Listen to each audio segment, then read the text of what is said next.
नमस्कार, राम राम। आप सभी विद्यार्थियों का आपके अपने विद्यास्थल में स्वागत है। तो उम्मीद करते हैं तुम लोग जहाँ होगा वहाँ लाजवाब, शानदार, बेमिसाल, अद्भुत, गाजब, मस्त, स्वस्थ, तंदुरुस्त होकर अपने जीवन में कुछ अच्छा करने का प्रयास कर रहा होगा।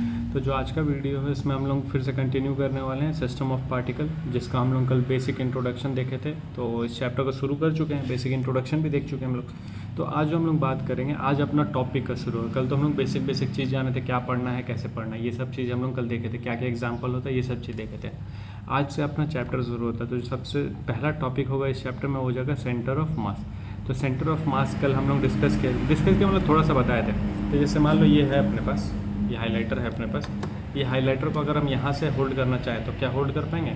ये नहीं होल्ड कर रहा। तो मतलब कहीं ना कहीं इसका एक ऐसा पॉइंट होगा जहाँ से इसको हम होल्ड करना चाहें तो होल्ड हो जाएगा। देखो अब इसका कैप लगा है, ठीक है। अब इसका हम कैप लगा देंगे, कैप निकाल देंगे तो क्या अभी देखो ये पॉइंट है उसका, अभी जहाँ पे वो बैलेंस हो रहा है, ठीक है। अब ये जहाँ बैलेंस हो रहा है उसका ये पॉइंट है। क्या हम कैप लगा देंगे तो अभी भी इसी पॉइंट पे बैलेंस हो जाएगा? कैप निकाल दिया, कैप निकल गया तो क्या अभी भी ये इसी पॉइंट पे बैलेंस होगा? तो अब उस पॉइंट पे बैलेंस नहीं हो रहा। अब देखो थोड़ा सा शिफ्ट करना पड़ेगा अपने को। तो अब थोड़ा सा शिफ्ट करना पड़ेगा अपने को वो पॉइंट को।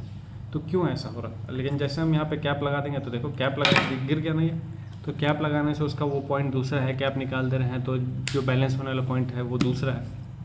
तो जिस पॉइंट पे कोई भी ऑब्जेक्ट बैलेंस हो जा रहा है उसी को हम उसका सेंटर ऑफ मास कहते हैं। सिंपल क्या हो गया, हम ऐसा मानेंगे कि इस पूरे ऑब्जेक्ट का जो मास है, इस पूरे ऑब्जेक्ट का, ये पूरा है अपना पास एक बॉडी है, इस पूरे बॉडी का जो मास है वो यहीं पे है। हम ऐसा मान के जहाँ से ये बैलेंस हो जा रहा है तो इस पूरे बॉडी का मास यहीं पे कंसंट्रेटेड है। तो अब देखो हम लोग अभी तक जो भी ऑब्जेक्ट पढ़ रहे थे, पॉइंट ऑब्जेक्ट पढ़ रहे थे कि वो पॉइंट ऑब्जेक्ट मतलब उस ऑब्जेक्ट का लेंथ ब्रेथ हम लोग ले ही नहीं लेते। लेकिन अगर ये ऑब्जेक्ट को देखा जाए और इसको हम मोशन कराएं, कोई भी मोशन कराएं, ये कराएं चाहे फ्री फॉल कराएं, कोई भी मोशन कराएं, तो ये एक बड़ा ऑब्जेक्ट है, ठीक है। तो हमको ये पता लगाना कितने देर में ये ज़मीन पे आ जाएगा। तो भाई कितने देर में ज़मीन पे आ जाएगा तो इसका ये पॉइंट भी ज़मीन पे आ सकता है, ये पॉइंट भी ज़मीन। कौन से पॉइंट के बारे में बात करें?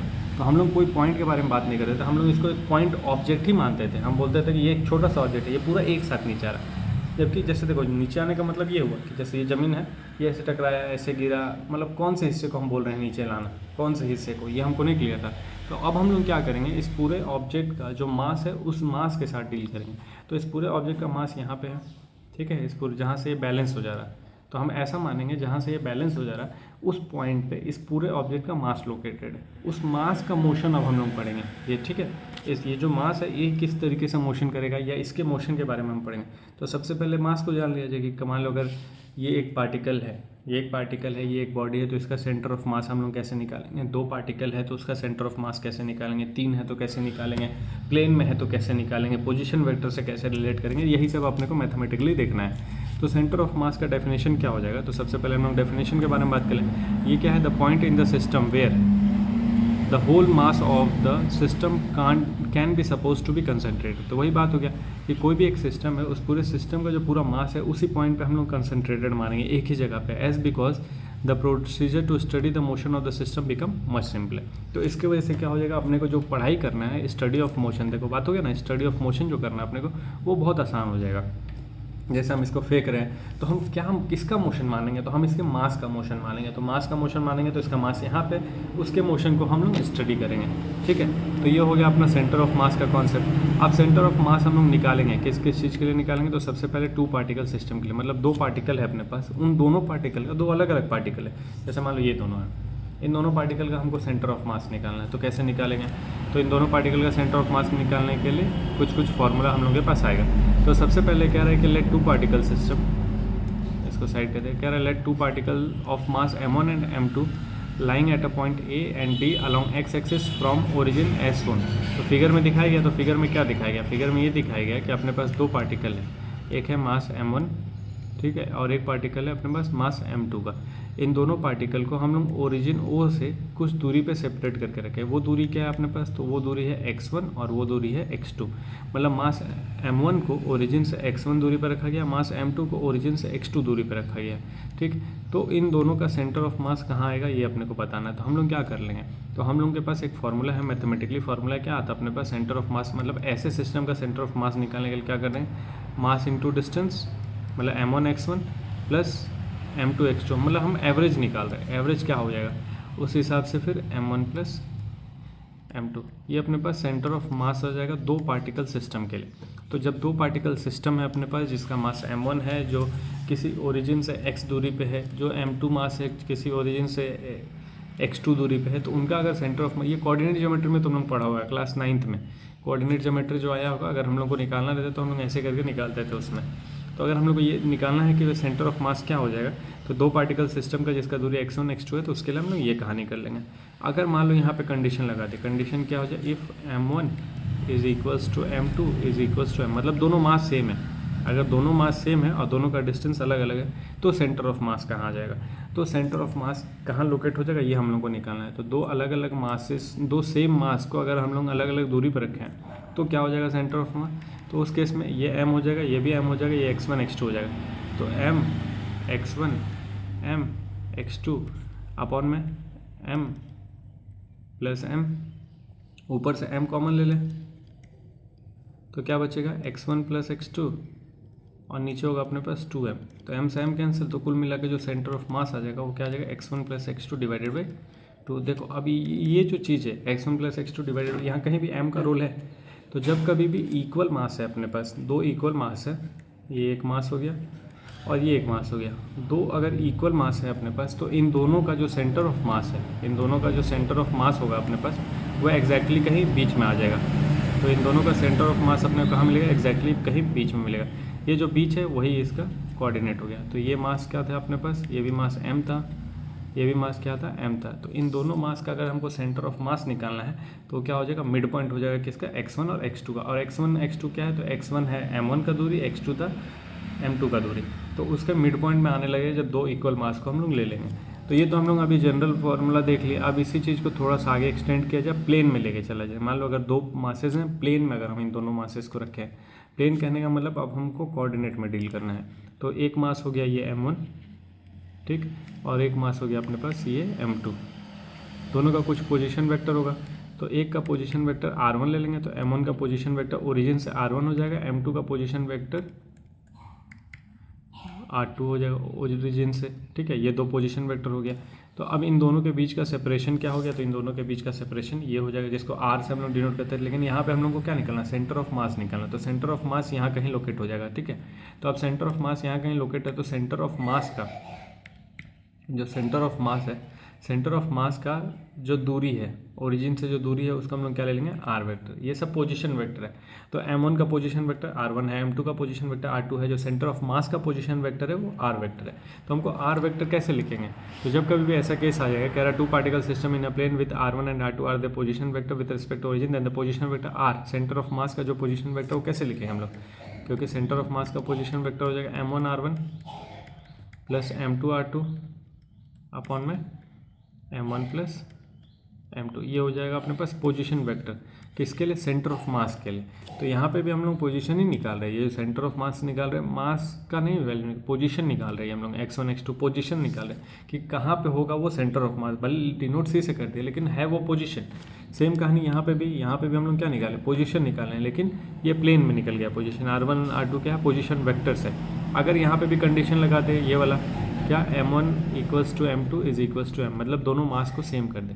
अगर दोनों मासेस को सेम कर दिया जाएगा तो उस केस में जो अपने को मिल जाएगा, क्या मिल जाएगा, उस केस में जो अपने को r वेक्टर मिल जाएगा, मतलब जो सेंटर ऑफ मास मिल जाएगा वो क्या मिल जाएगा, r1 vector plus r2 vector upon में 2, ये मिल जाएगा। कब, जब कंडीशन लगा देंगे if m1 is equals to m2 is equals to m, ये कंडीशन में ये पोजीशन वेक्टर मिल जाएगा।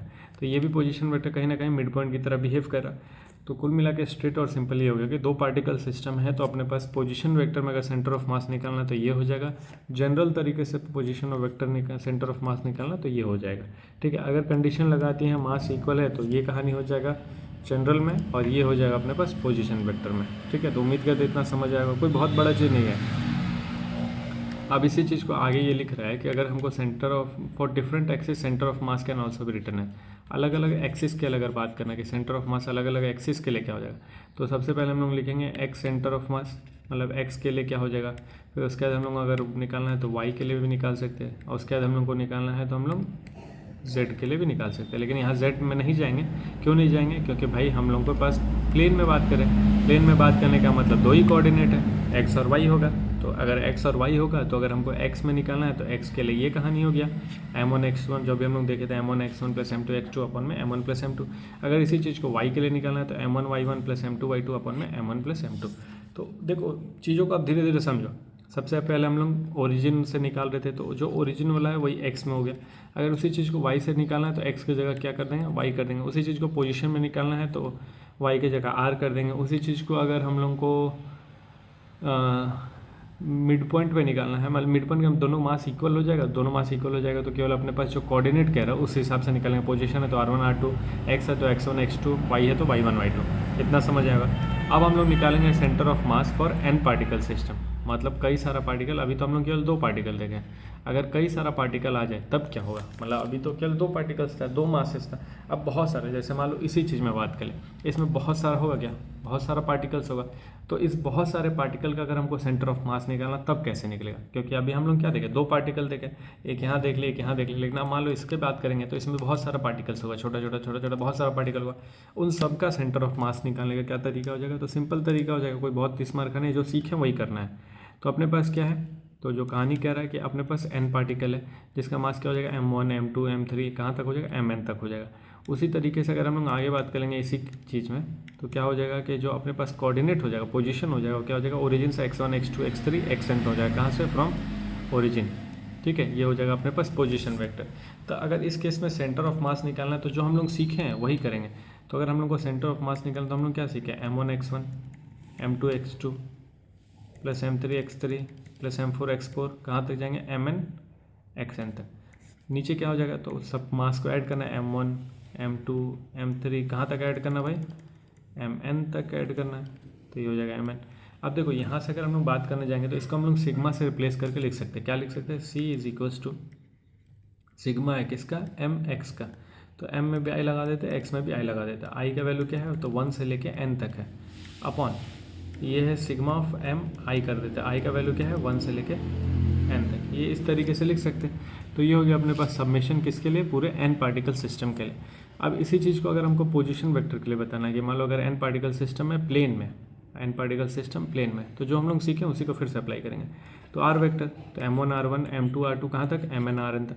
और नीचे क्या हो जाएगा, मास का सम। फिर से इसी चीज़ को अगर सबमिशन में लिखेंगे, सिग्मा के तौर पे लिखेंगे, तो सिग्मा के तौर पे ये लिख देंगे जो भी हम लोग देखें, जो ऊपर लिखे हैं। बस यहाँ कहानी क्या हो जाएगा, x के जगह पे क्या आ जाएगा, r आ जाएगा, और यहाँ हो जाएगा r वेक्टर।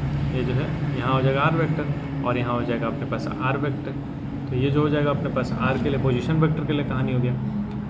ठीक है, अब क्या हो जाएगा, तो इसके बेस पे जो तुम लोग क्वेश्चन सॉल्व कर सकते हैं, अभी तक हम लोग जितना पढ़े हैं उसके बेस पे क्वेश्चन 1 2 3, यहाँ 5 लिखा है, लेकिन चैप्टर 6 है ये। ठीक है, तो चैप्टर 6 का NCERT का तुम लोग ये सब न्यूमेरिकल सॉल्व कर सकते हैं। 1 2 3 जो है NCERT का, वो सब न्यूमेरिकल सॉल्व हो जाएगा। अब हम लोग बात कर ले centre of mass for 3 particle system. अभी तक हम लोग 2 particle system, n particle system plane में देखे हैं।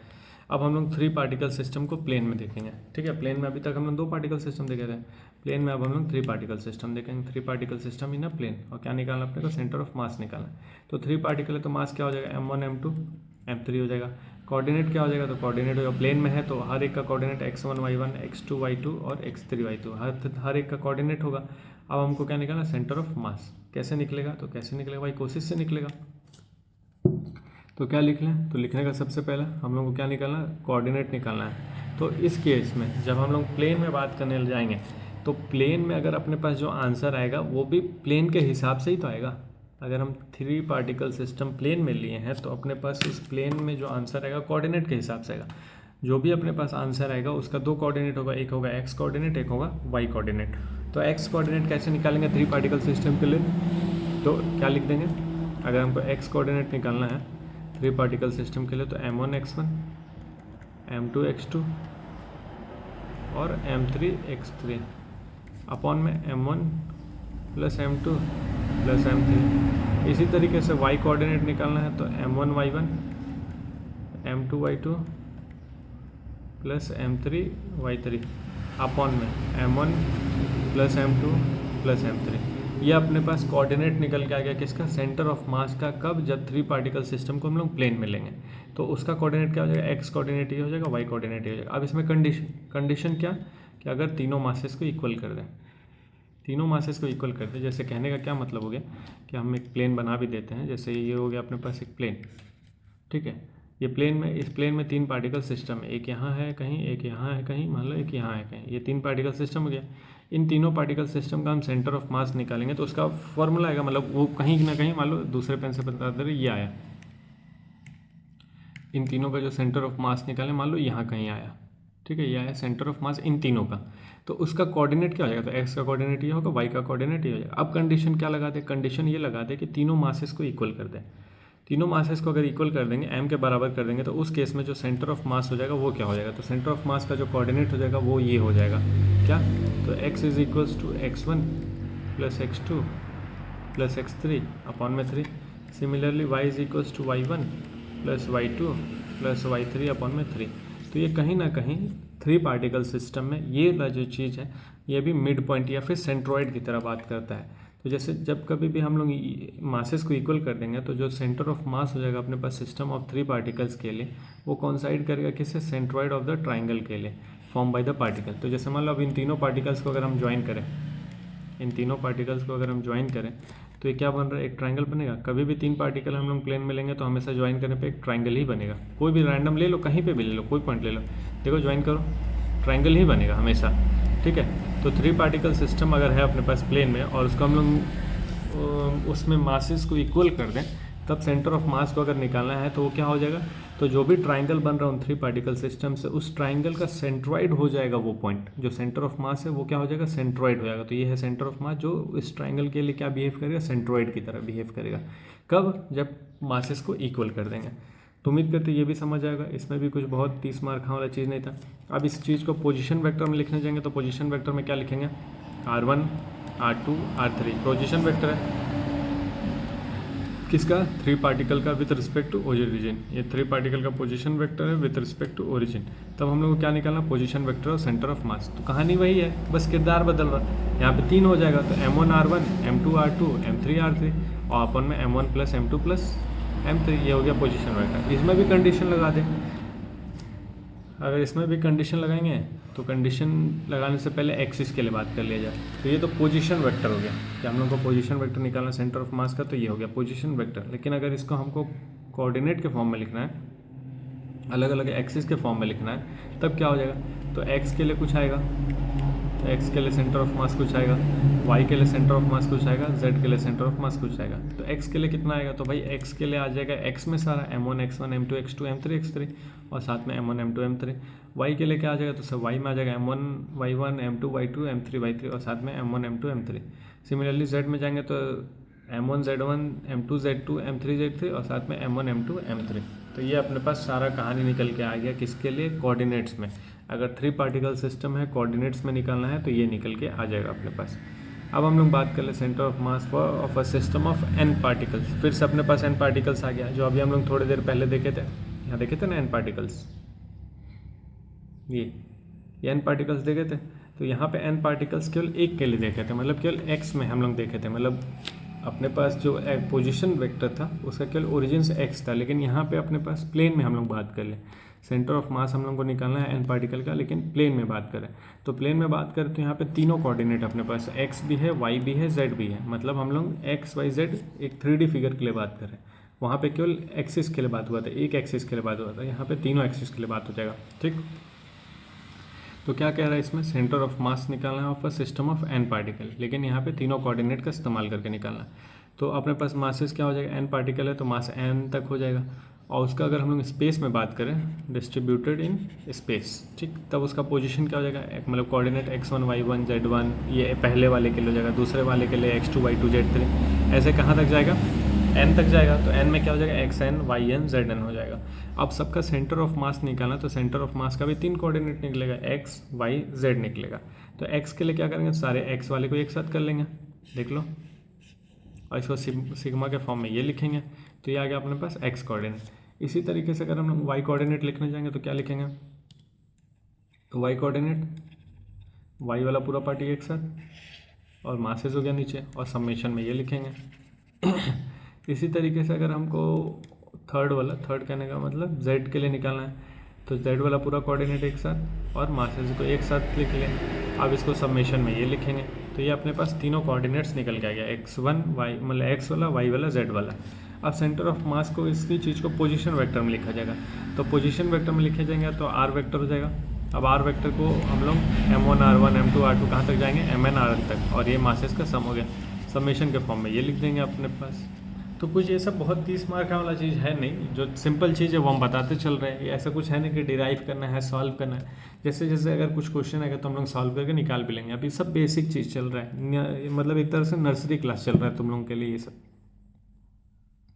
इसको भी डिस्कस कर लेते हैं, उसके बाद देखते हैं क्या होता है। 20 मिनट हो गया, लेकिन बोलना ज़्यादा पड़ रहा हमको, क्यों, थ्योरी जैसा चीज़ है, इसीलिए बोलना ज़्यादा पड़ रहा, माथा घूम रहा मेरा बोल के। हाँ, तो बात क्या हो रहा है, सेंटर ऑफ मास के लिए rigid body having continuous distribution of मास, एक रिजिड बॉडी है, मतलब अब कुल मिला के लिए इस ऑब्जेक्ट के लिए बात हो रहा है। तो ऐसा कोई रिजिड बॉडी है अपने पास जिसका कंटिन्यूअस डिस्ट्रीब्यूशन ऑफ मास है, तो इसके लिए अगर अपने को सेंटर ऑफ मास निकालना तब क्या करना पड़ेगा। देखो इसमें ही हम लोग सोचे थे कि अगर n पार्टिकल सिस्टम है, अगर इसको हम प्लेन में रख देंगे तो अभी इसके पहले जो हम ये वाला पढ़े हैं उसके हिसाब से ये कर लेंगे, ठीक। अगर इसको हम एक्सिस पे रख देंगे, केवल एक्स एक्सिस पे, तो जो उस सबसे पहले पढ़े थे हम लोग centre of mass of n particle system, उससे कर लेंगे। लेकिन अब जो अपना टॉपिक है centre of mass of rigid body, ये पर्टिकुलरली इसी चीज़ के लिए, कोई रिजिड बॉडी है अपने पास, कंटिन्यूअस डिस्ट्रीब्यूशन ऑफ मास है, तो इसके लिए सेंटर ऑफ मास कैसे निकालेंगे। तो इसके लिए सेंटर ऑफ मास निकालने का क्या होगा, एक रिजिड बॉडी है जिसके पास एन एलिमेंट्री पार्टिकल है, जिसका मास क्या हो जाएगा, छोटा छोटा मास हम लोग ले रहे हैं, इसलिए delta m1 delta m2 delta m3 करके डेल्टा mn तक मास लेंगे। छोटा छोटा मास, एकदम छोटा मास है। अब कोऑर्डिनेट इस पार्टिकल्स का क्या हो जाएगा, तो हर एक पार्टिकल का कोऑर्डिनेट m1 का x1 y1 z1, m2 का x2 y2 z2, ऐसे कहाँ तक जाएगा, xn yn zn तक। अब हमको इसके लिए x कोऑर्डिनेट निकालना, मतलब ये इसके लिए जो सेंटर ऑफ मास निकालेंगे ये भी 3 में आएगा। तो अगर हमको x कोऑर्डिनेट निकालना है तो हम लोग क्या लिखते हैं कि जो भी हम लोग को सेंटर ऑफ मास निकालना है तो वही delta m1 x1 delta m2 x2 delta m3 x3 delta mx xn, और सारे मासेस का इतना हम लोग जानते हैं x कोऑर्डिनेट। ये भी हम लोग जानते हैं कि इसको समेशन में ये लिखा जा सकता है। लेकिन अब जो खेला होगा वो अब सीखना है। अब यहाँ तक हम लोग देख रहे थे, लेकिन अब क्या कहानी होगा कि अब अपने पास क्या है, n जो है इनफाइनाइट है, मतलब कितना सारा पार्टिकल्स है, इनफाइनाइट पार्टिकल्स। और ये जो छोटा छोटा मास ले रहे हैं वो बहुत छोटा मास है, बहुत छोटा मास है। तो बहुत छोटा मास है तो उसको हम क्या करेंगे, टेंड्स टू 0 कर देंगे। तो जब कभी भी सिग्मा लगा है और फिर उसका डेल्टा m टेंड्स टू 0 आने लगेगा तो कुछ ऐसा कहानी हो जाएगा, x limit delta m tends to 0 और समेशन है किसका, डेल्टा m x का अपॉन में डेल्टा m का समेशन है, ये कहानी रहेगा। तो इसको हम किसके फॉर्म में चेंज कर देंगे, इसको हम लिमिट लगा के चेंज कर देंगे। तो x इंटीग्रेशन किसका, x और छोटा मास है dm हो जाएगा, डेल्टा m हट जाएगा, अब dm आ जाएगा। यहाँ पे भी क्या आ जाएगा, तो यहाँ पे भी आएगा इंटीग्रेशन ऑफ dm। तो इसको इंटीग्रेशन को इस तरीके से लिखते, थोड़ा सा, अरे यार इरेज क्यों नहीं हो रहा, तो इसको हम इस तरीके से लिखते हैं। इंटीग्रेशन ऊपर भी सिग्मा है तो डेल्टा m और x है, तो यहाँ पे लिख देंगे x और dm अपॉन में सिग्मा ऑफ डेल्टा m है तो इंटीग्रेशन ऑफ dm। ये अपने पास एक फॉर्मूला निकल के आ गया, किसके लिए, x के लिए। अब x के लिए एक फॉर्मूला निकल के आ गया, तो अब हम y के लिए दोबारा सॉल्व थोड़ी करेंगे पूरा, हम कॉपी पेस्ट करेंगे।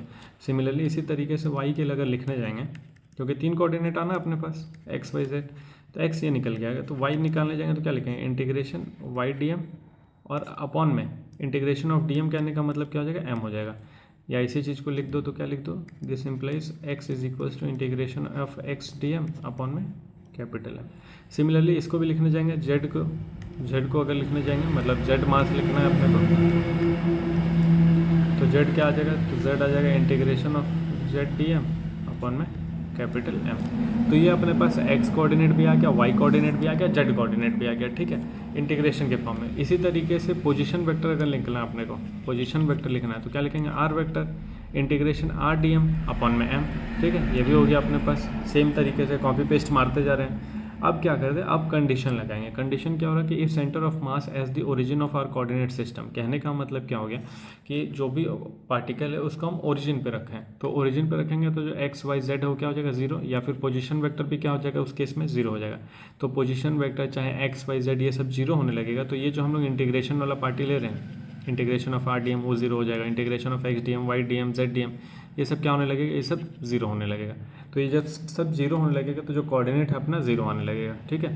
तो इस कंडीशन को बस याद रखना है। कंडीशन क्या था कि अगर हम लोग x वाई और जेड, ये जो कोऑर्डिनेट है अगर ज़ीरो आने लगे तो अगर ऐसा ज़ीरो आने लगा तो मतलब ये जो पोजीशन है वो ज़ीरो आने लगा, ठीक है। ये जो आर डी आर है वो ज़ीरो आने लगा, आर डी एम, ठीक है। ये सब ज़ीरो आने लगेगा, बस इस कंडीशन को याद रखना है। तो अब इसके बेस पे देखो, एक क्वेश्चन तो यहाँ था, ये वाला क्वेश्चन, ये तुम लोगों को एक बार ट्राई करना है, ये वाला क्वेश्चन ट्राई करके देखना, और एक क्वेश्चन यहाँ है, एक क्वेश्चन ये है, ठीक है। और बचा हुआ ये भी है एनसीईआरटी का ये क्वेश्चन, ये एक्सरसाइज का क्वेश्चन 1 2 3। तो एक्सरसाइज का 1 2 3 क्वेश्चन और 2 क्वेश्चन ऊपर नीचे था, इन दोनों क्वेश्चन को एक बार ट्राई करके देखना, हो जाएगा, कोई बहुत बड़ा चीज़ नहीं। बाकी जो भी चीज़ें हम लोग नेक्स्ट वीडियो में डिस्कस करेंगे, आगे वीडियो में हम लोग कंटिन्यू करेंगे, क्योंकि बहुत बोलना पड़ रहा, माथा घूम जा रहा मेरा। जब डेरिवेशन आता है तो लिख लिख के करने में अलग मजा, लेकिन इतना बोलना पड़ रहा है इसमें, ठीक है। तो जो भी है ठीक है, जितना भी बताएं सब समझ आएगा, बहुत कुछ हार्ड नहीं है और ऐसा कुछ नहीं है कि कुछ समझना है। उम्मीद करते हैं जो भी होगा सब समझ आएगा। हम लोग मिलते हैं नेक्स्ट वीडियो में, तब तक अपना ख्याल रखना है, पढ़ाई लिखाई करते रहना है, दूसरे को ज़्यादा परेशान नहीं करना है। तब तक के लिए राम राम।